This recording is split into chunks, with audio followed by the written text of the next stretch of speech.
Hey guys, what makes Texas chili so good? We're about to find out, so make sure you stay tuned. Welcome to broysbbq, home of some of the truest barbecue methods in the great state of Texas. Here you'll find all your keys to grilling, smoking, and cooking up some of the best food on the block. So if you like the videos, please do me a favor and subscribe.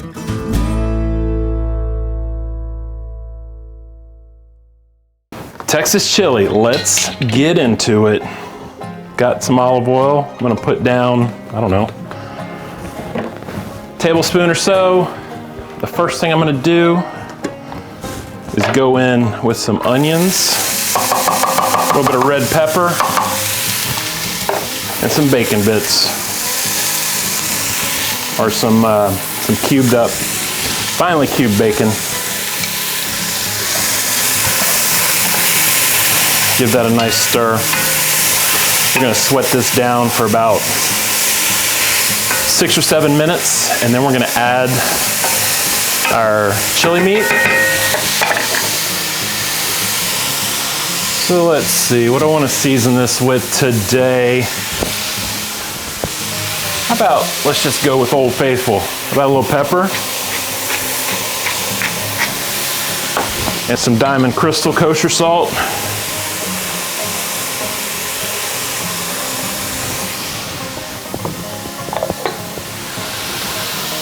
And then how about just a little bit of cayenne pepper? Not too much, just a little bit.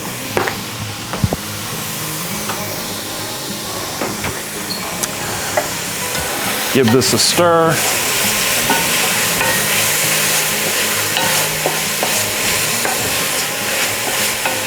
I've also got a little bit of minced garlic here. It's a whole head of garlic that I minced up earlier. I'm gonna add that towards the end. So let me turn my heat up a little bit. Right now I'm on about a medium-high heat. I wanna sweat these onions and peppers out a little bit. And then we're gonna feature 2 types of meat today for the chili. We're gonna go with just some 80-20 chuck chili grind, and then I had some leftover scrap trimming from beef tenderloin that I did a while back. This is just under a pound, so I cubed it up. So we're gonna have a little beef tenderloin in here. So that's gonna go pretty good. Nothing goes to waste.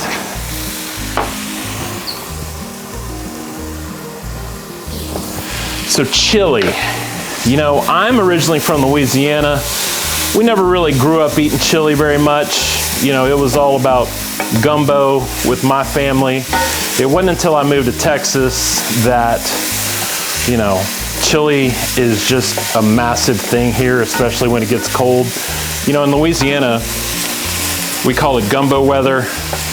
You know, when it really starts to get cold and, you know, winter. But here in Texas, when we get a cold front, it's all about Texas chili. And the one thing about Texas chili that most people know about, but there is no beans in Texas chili. We don't put beans in our chili. It's just all about the meat and the spices. Yeah, no meat, or excuse me, no beans. So this is starting to develop a little bit of fond at the bottom. In Louisiana, we call this the gris-gris. So that's why I'm using a wood spoon here to kind of get all this gris-gris off of here. And then this is an old pot from Louisiana that my mom gave me. It's been passed down the family. It's called a Magnolite. So you can actually probably find these on Amazon if you look hard enough. So yeah, now I'm starting to get some of that gris-gris down there. I've got a couple of cans of beef broth that I'm gonna be using here shortly. Let me get those opened up over here to the side. I'm gonna use a little bit of one to kind of deglaze.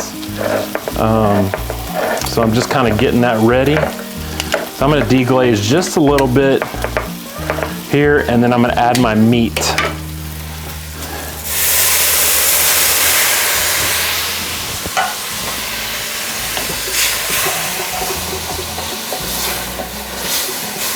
That's gonna evaporate pretty quickly.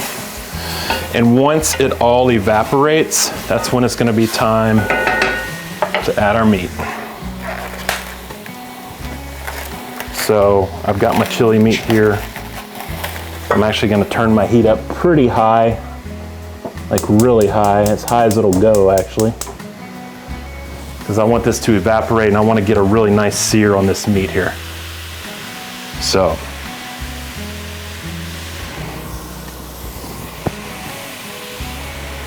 That is what we're gonna do.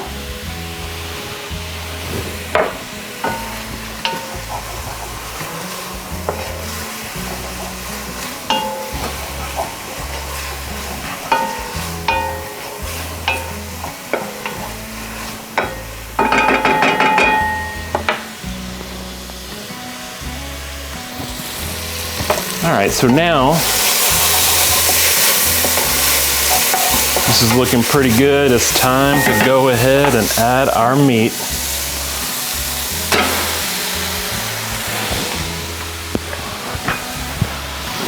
So I'm gonna add the chuck first and let that brown up pretty good. I'm gonna save these tenderloin chunks till the end, just because I want that to be really tender. So, and it's a lot, more sensitive of a meat. Let me go ahead and season here.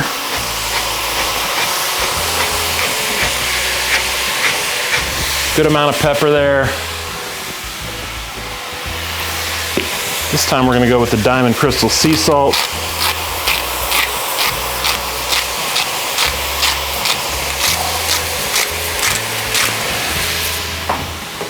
What else do I want to put in here? I've got a little, this is just a barbecue rub. This is called onion butter. It actually pretty savory. So I'm gonna throw this in here, add a little flavor to the meat while it's browning.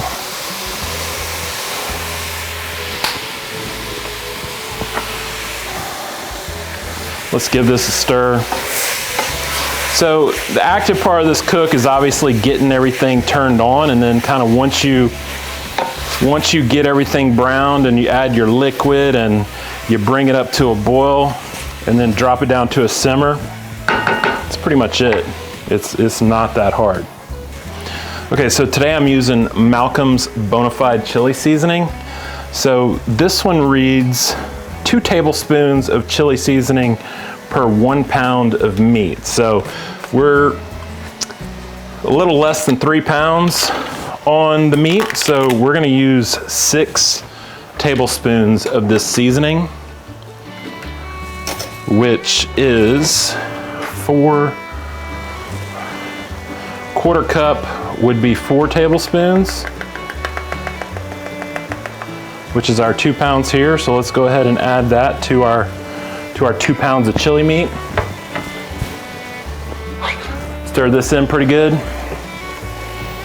And then once we add our filet pieces, we're gonna come back with another 2 tablespoons and season that separately. So now it's kind of starting to look like chili a little bit. We got all kinds of good seasonings in here.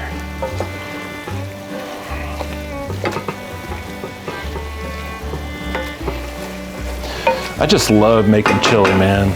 It's so fun. It's so hearty. It feeds a lot of people. It's just such a great dish. And anytime I make it, I'm always inviting family over to come get a bowl or two, because everybody just seems to love it. Such a crowd pleaser. So what I'm gonna do is kind of scrape all of the chili meat off to the side, give me a little surface area at the bottom, and then I'm gonna go ahead and add my tenderloin. Go ahead and get in there. I'm gonna season this one with a little bit of Heath Riles garlic butter.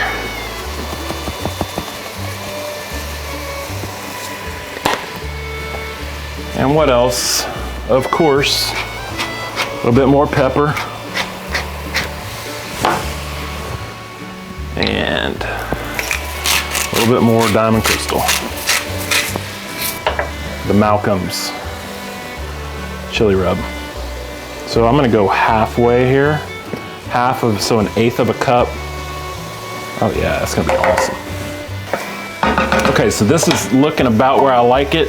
Let's go in with the rest, or with all of the garlic.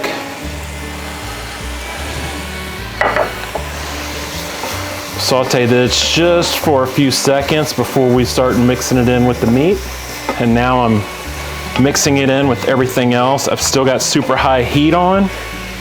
So now what I'm gonna do is start adding my liquid.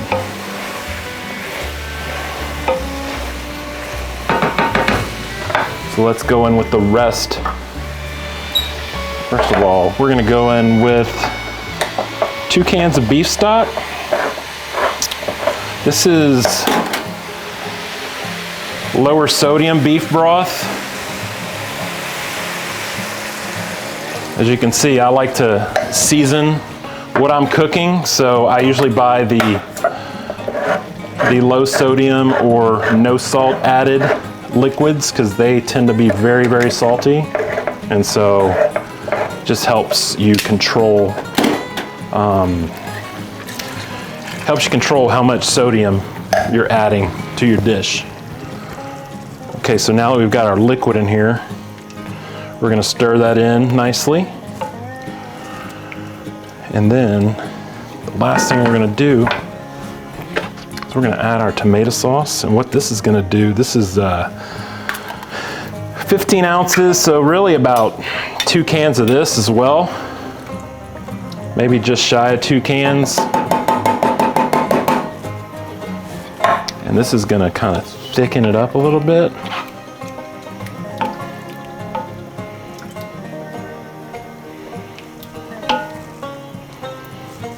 I already kind of like the amount of liquid in here, so I'm only gonna add about half a can of this second can of sauce. And I do a lot of eyeballing. I don't typically do a lot of measuring because I'm not much of a baker. Okay, now very important right here. Even though it's kind of starting to come up to a boil, I usually like to taste right here and see like how much seasoning I need, if I need any more salt.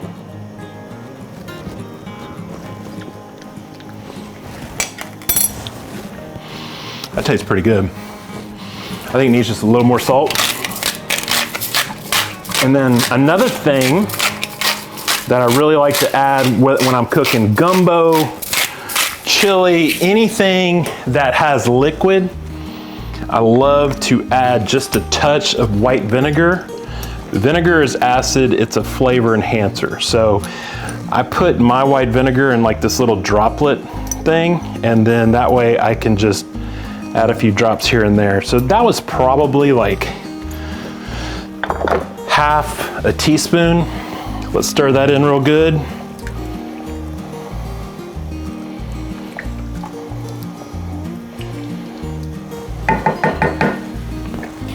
Give it another taste.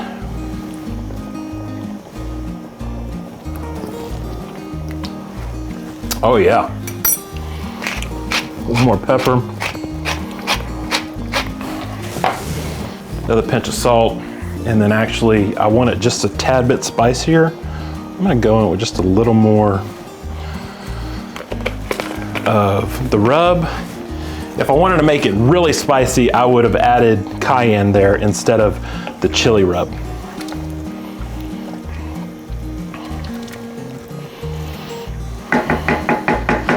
So once this thing comes up to a boil, I'm gonna let it kind of come up to pretty much a rolling boil, and then once it does that, I'm gonna turn the heat down and let it simmer for a couple hours, and it'll be time to eat.